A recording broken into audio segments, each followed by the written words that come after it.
Another week, another great episode from MHA's final season. This is literally the final battle, the emotional confrontation between the main hero and the main villain that's been built up since season 1. This episode also focuses a lot on how other people see Midoriya. So, just like all the previous episodes in this final season, episode 6, once again, has its own strong identity that allows it to stand out from the other episodes despite telling a continuous story. But let's take a step back. As always, I'll go through the episode and break it down mostly in order. If you are new here, hi, I am Jam, and I've read the entire MHA manga. But don't worry, I won't spoil any of the future events. I am here to review the episodes just as they are, because even if I know the end of the story, I am still experiencing the anime adaptation for the first time, just like all of you. With all of that said, let's begin. The episode picks up right where we left off last episode, and I think that people aren't talking enough about the rotating shot that opened the episode. It looked so crisp, so I wanted to highlight it. After that, we see Vestiges talk briefly about Izuku, and it's the first instance in this episode where we get to see how other characters view him. Kuda says that the thing that makes One for All shine is the admiration that Izuku feels for quirks in general. This is going to the roots of the story, because MHA literally started by showing us that Izuku is a fanboy, and now those fanboy skills are saving the world. Izuku sees all quirks as great and useful. From season 1, he was always taking notes on how the quirks he observed could be used to benefit society. And in this final battle, this is paying off by him using his own quirks creatively. Last episode, Anne said that he was the least useful to Izuku and should be transferred first, but in this episode, we see Izuku turn Smokescreen, this seemingly useless quirk, into his most helpful tool. And it was such a sweet moment that Anne noticed that later in this episode and finally understood what Kuda meant by his words at the beginning. After the opening, we hear some of Izuku's inner thoughts as he tries to think of the plan. I'll admit, I am slightly disappointed that they removed the chocolate scene while that flashback was still shown in the manga. I understand not wanting to break the tone of the scene, but I feel like comedy was always an integral part of MHA, and personally, I believe it shouldn't be toned down just because it's the final arc. We also get to hear some of Shigaraki's thought process, and it's revealed that at the end of the previous episode, it was him who cut off his own hand, not Izuku. All because his instincts scream that he should avoid whatever Izuku is currently doing. And this gut feeling gets progressively worse over the course of the episode, to the point where we even see his defensive form from season 7. It's also a fantastic detail that Shigaraki scratching his neck makes a comeback. It was a very frequent, nervous tic he always had, but we saw him scratch his neck less and less as he matured as a person, gained more confidence and more experience, resulting in him always feeling calm and in control. But now, when the scratching comes back, it shows that Shigaraki is feeling like control is once again slipping through his fingers. Both characters move into action, and we see another split-screen view that's so common this season. I like how, unlike all the other times before, this time the split is diagonal, subtly adding more dynamic and energy to the shot. I already briefly mentioned it earlier, but we see how creative Izuku is when he cuts out a massive chunk of earth to stop Shigaraki's decay and then uses decoys to trick the Surge quirk. This boy is always thinking, always analyzing everything, always planning ahead, and it's always nice to see when stories show overwhelming force be matched by someone's creativity.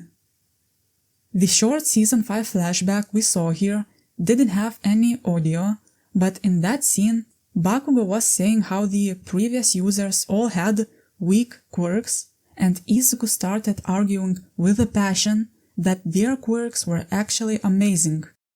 And in this sequence, we see how those quirks are amazing, because Izuku makes them shine, just like Kudo noted in the beginning of this episode.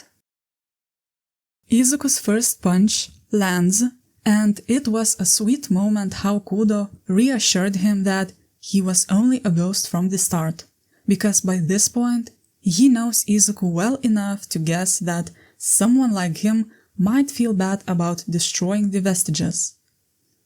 I also want to mention another detail that many people miss here, and that is the fact that Izuku took a very bad hit to the head.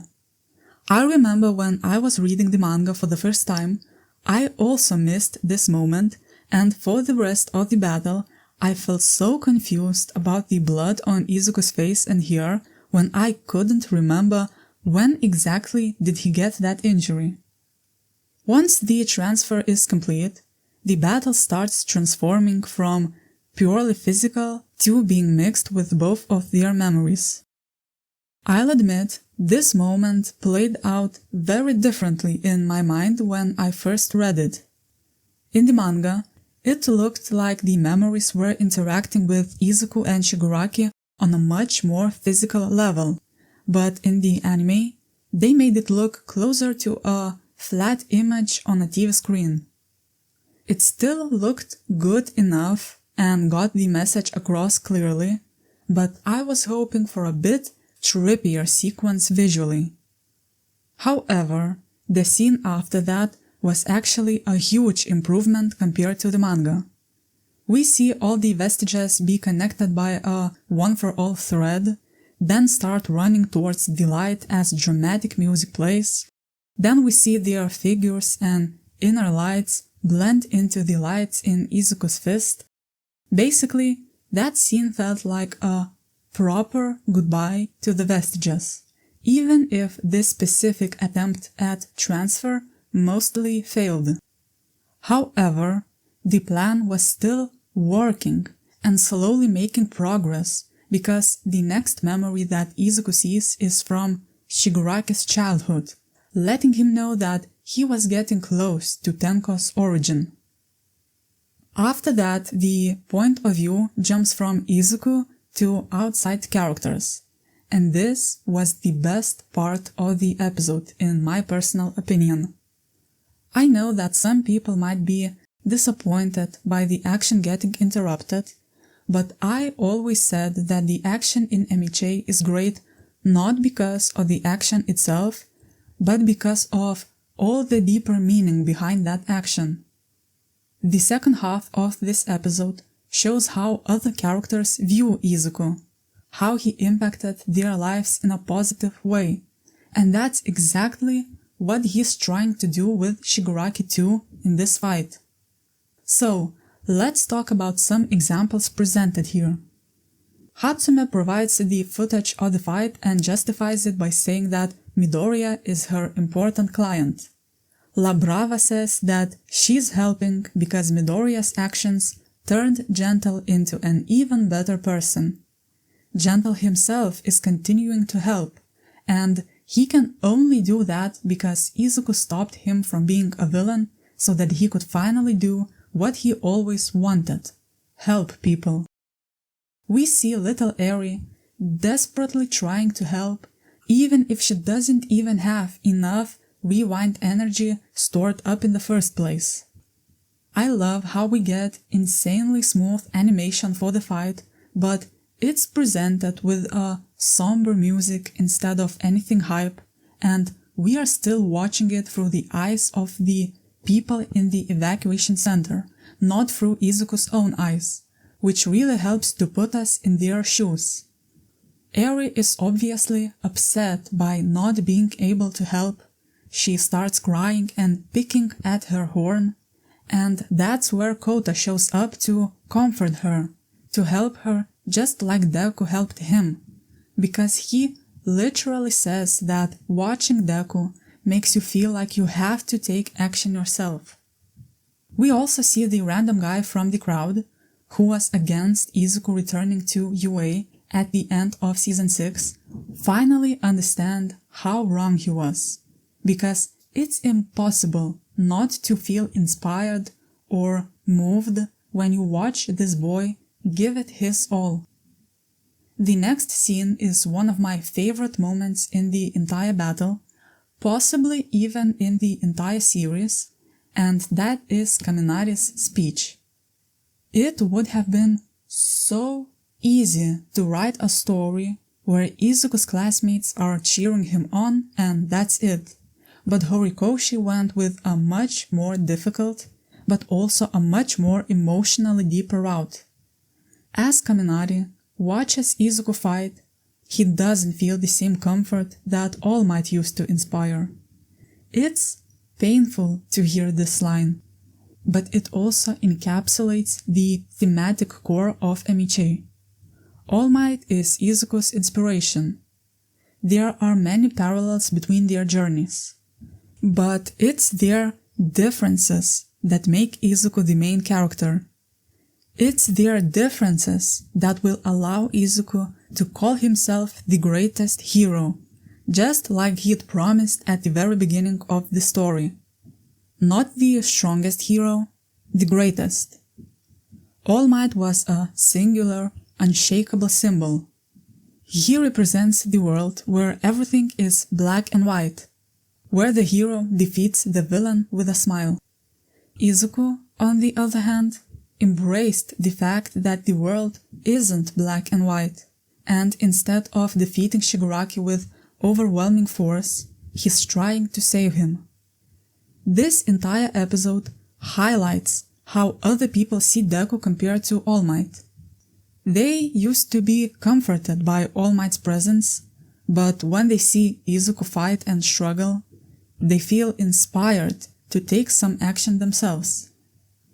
All Might did great things in his life, but his model wasn't perfect. MHA already showed the cracks in earlier seasons, and Shigaraki is the direct consequence of those cracks, of the compliance that the society showed by being too dependent on heroes. The point of any story is to show a journey, a change. Unless you are telling a very specific and tragic story, then your story should always end in a different place than where it started. And by breaking away from All Might, Izuku started a ripple effect that changes people, and those people will change other people and therefore change the whole society. This is another example of the butterfly effect that was discussed so heavily in the last season, as well as the beginning of this season. The world can change with the power of one person.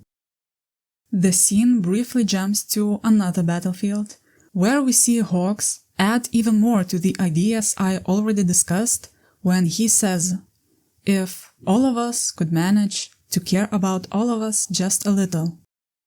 We see Lady Nagant also talk about Izuku, and she basically repeats the same ideas about the effect that Izuku has on people around him. It's important that the story emphasizes that so many people feel the same way about Izuku. After all those speeches, we jump back to the point of view of Izuku himself. First, there was some more great and smooth animation. I loved the small detail of Izuku running on top of Shigaraki's extra hands. Another great detail was the visual storytelling by framing Shigaraki the exact same way how his father was framed. It shows how he feels in this moment, but I also think it symbolizes that Shigaraki is more similar to his dad than he would want.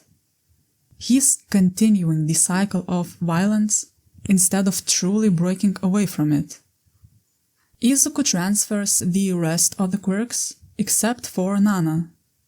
It was so great how she admitted that it wasn't due to Shigaraki's hatred, but her own feelings. Once again, that's another example of choosing a more difficult route in terms of writing.